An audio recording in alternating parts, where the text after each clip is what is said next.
Lanaudière AM. Linguistique. Ah, Sophie, on l'attend à tous les mercredis. Sophie Bernier, on adore cette chronique où elle nous suggère toutes sortes d'expressions. Bonjour, Sophie. Bonjour à vous deux. Salut. Je suis pas mal fière de porter le titre de linguiste amatrice désormais. Bon. Et je précise que pour dire linguiste amatrice, je m'entraîne 3 fois par semaine à la gymnastique. Ah, c'est bon ça. Ça tient en forme, la langue en tout cas. Ouais, un Je pense exercice vraiment d'articulation. Oui. Exactement. Et ce matin, je vous emmène dans l'école primaire Sainte-Marie-Salomé. On a demandé aux enfants quelles expressions ils ont appris de leurs parents et de leurs grands-parents. OK. Alors, comme d'habitude, on va s'amuser et peut-être apprendre quelque chose. Peut-être allons-nous découvrir des nouvelles expressions de Lanaudière. On embarque. Première expression, Aimé Belle-Île est capable de faire ça. Quoi? On peut l'utiliser quand quelqu'un fait une gaffe ou pour mettre l'accent sur l'exécution d'une tâche simple. Par exemple, lorsqu'un enfant met trop de lait dans son verre et qu'il renverse, on peut s'exclamer « Aimé Belle-Île est capable de faire ça ». OK. J'avais jamais entendu ça. C'est qui, Aimé Belle-Île? Ça, je ne sais pas, mais c'est une expression de l'élève Daniel Miro qui tient sa mère Simone à Marc-Brien de Sainte-Marie-Salomé. Ben, on les Alors, salue. peut-être que les gens de Sainte-Marie-Salomé savent qui est Aimé Belle-Île, mais apparemment qu'il était capable de faire des tâches simples. OK. Ou, On le félicite. on le salue. On continue dans le domaine des prénoms avec Bâtard Gérard. Ah, bâtard, Gérard! Oh, j'aime ça. Je savais que tu allais l'aimer, Diane. C'est quand on fait une gaffe. Cette succulente expression nous vient de Mme Claudette Dessureau, la grand-mère de Annabelle Roy de Montilly, 9 ans. Oh. Bâtard Gérard. Bâtard, Gérard. C'est le fun, hein? Une autre que vous allez peut-être adopter, c'est assez laid pour faire des remèdes. Donc, OK. c'est subtil, je sais pas. Non, peut-être un remède, ça goûte pas bon. Quand on parle de quelqu'un qui est pas joli. Assez laid pour faire des remèdes, c'est une expression de Normand Bourgeois. Venant Diane est d'un outrée. enfant, là, Ben oui, c'est ça. Ah ouais. Une de mes préférées, il fait frette à couper un poil de cochon. Ah mon Dieu. J'ai jamais entendu Ben, ça, moi non ces plus, c'est bien expressions-là. bon. C'est tout nouveau, là, ce que tu nous dis là. C'est excellent. Ben, j'ai pris vraiment celles qui se distinguaient là, pour la plupart. Il fait frette à couper un poil de cochon. Peut-être qu'on se tient pas assez avec des cochons pour savoir ça. Mais c'est une expression de Nathalie Bell, enseignante de 4e année, qui tient cette expression de sa mère, Berthe Melançon. J'aime tellement ça. Une autre très drôle, c'est la première poule à chanter est bien celle qui a pondu. OK. Alors, je vous l'explique. OK? Vous allez rire. Tu sais, quand quelqu'un a laissé aller un petit pet, Ouais. Ah. puis qu'il y a d'autres personnes, là, le ou la coupable fait toujours semblant de rien ou c'est la première personne à faire une remarque subtile avant tout le monde. Bon, ben ça, j'ai vécu ça dans l'avion. Dans l'avion, souvent, là, il y a quelqu'un qui réagit parce qu'il y a une odeur bizarre de pète, là. Et puis là, elle fait comme, oh non, qu'est-ce que c'est ça?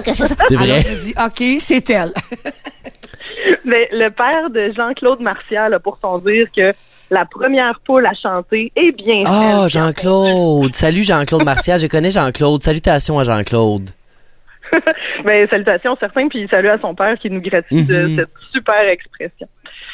Une autre expression bien utile pour parler de quelqu'un qui se tortille, et on ne sait pas si c'est avant ou après le pet, là.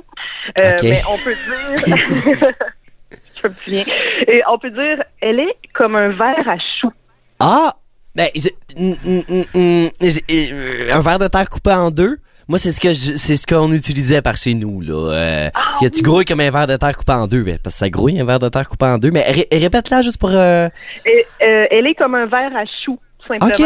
Ah, ben, c'est bon. Quelqu'un qui bouge sans arrêt. Ouais. Ça donne Un verre à appétit. choux, un verre coupé en deux. Ça donne faim. Ça, c'est de Normand de Rochon. On continue avec Scram la ratatam. Ça rime beaucoup à matin, j'aime ça. En d'autres termes, ça veut dire aller votant. une expression de Hélène Coutu qui vient de sa mère Lucette Comtois de Joliette et de sa grand-mère. Puis Hélène, la plus jeune génération, a ajouté sa touche et l'expression est rendue scram la ratatam, grouille la ratatouille. Oh, Ah! C'est quasiment un poème. Oui, c'est vrai. J'avais noté que ça a le mérite d'être clair.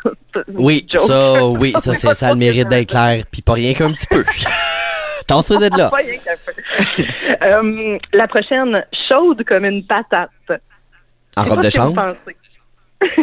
Est-ce que c'est quelqu'un qui est chaude comme une patate ou c'est quelque chose qui est chaud comme une patate? C'est quelqu'un. C'est quand tu sues et que t'as chaud. Ah, OK, c'est pas pour les bonnes raisons que j'aurais pensé. OK. Dis-nous donc à quoi tu parles. Ben là, une personne chaude, comme tu une mets dans patate, des, là, dans des non, beaux hein? draps, Diane, là, j'ai rien à ajouter. Pas sans la présence de mon avocat. Exactement. Chaude comme une patate. Quand tu sues, ben, c'est rapporté par Colin Chaillé, qui l'a entendu de Éloi Dulon, un ami. Donc, à la prochaine calicule, quand on sera détrempé de sueur, nous pourrons dire que nous sommes chaudes comme une patate. OK. Ce qui est quand même amusant. Puis à ne pas confondre, bien sûr, avec l'expression « une patate chaude » qui se dit d'un problème brûlant que personne ne veut garder. Ah, ben oui. On est ailleurs. C'est vraiment des expressions familiales. Il m'en reste quelques-unes. Le soleil se couche dans l'eau. C'est très beau. C'est quand le soleil se couche dans des nuages filamenteux en longueur. Ça voudrait dire qu'il va pleuvoir. Oh, c'est beau, ouais. Mais c'est une belle expression. Oui, le soleil se couche dans l'eau. C'est une expression recensée par Ismaël Quintana Desrosiers, 3e année, entendue de sa mère, Sophie Desrosiers, qui elle-même la tient de Wilfrid Desrosiers, son père. C'est quoi? Moi, je trouve ça tellement beau de savoir que les jeunes se rappellent d'autant d'expressions qui ont parfois aucun bon sens. Et ce que j'aime aussi, c'est de voir que les parents, les grands-parents en parlent à leurs enfants aussi. Là. On continue la tradition. Ouais. Oui. De génération en génération. Une qui vous a peut-être marqué vous-même dans votre enfance ou votre vie actuelle, c'est parti mon kiki. Ah ben oui. Oui, c'est parti mon kiki. Go! Bon, on est en terrain connu. Oui, c'est quand on commence quelque chose. Ça nous vient ici de Mélina Fafard qui a entendu ça de Marie-Ève Rivet, sa mère, mais elles ne sont pas les seules. C'est parti mon kiki. Moi aussi, c'est qui Kiki? Ça quand j'étais tout petit. Ah ben ça on l'a dit pas. Chronique. Le célèbre Kiki. Ouais. Une autre que vous avez peut-être déjà entendue, ça fait 1000 fois que je te le dis. Oui. Ben oui, ça fait 1000 fois que je te le dis. T'as pas compris? Ben oui, voyons. Ça fait 1000 fois. Ben, c'est vrai que c'est une expression qu'on entend souvent. On va employer le fameux 1000 pour exagérer. Ça, évidemment, on dit ça quand quelqu'un se répète plusieurs fois la même chose. Ça fait 1000 fois que je te le dis. Cette expression nous est rapportée par Alexis Gagnon, qui l'a entendue souvent, je présume, de son frère Antoine Gagnon, 9 ans. Oui, et c'est peut-être de sa mère aussi. Ça fait 1000 fois que je te dis, ramasse ta chambre. Exact. Et j'en ai une petite dernière pour terminer en beauté. C'est boulon de boulon. Ah, j'ai jamais entendu ça. Boulon de boulon. Qui dit ça? C'est Flavie Dumont, 8 ans, qui le tient de sa mère Julie Brosseau. Et avant de conclure, il faut que je vous dise qu'il y a beaucoup d'autres expressions du genre qui ont été recensées dans les classes de l'école primaire Sainte-Marie-Salomé. Et vous pouvez les lire sur le site web traditionvivante.com. Oh, on prend ça en note. Et la semaine prochaine? Oui, la semaine prochaine. Ouais. La semaine prochaine, vous me l'avez demandé, ce sera les expressions actuelles des jeunes qui sont décryptées pour vous.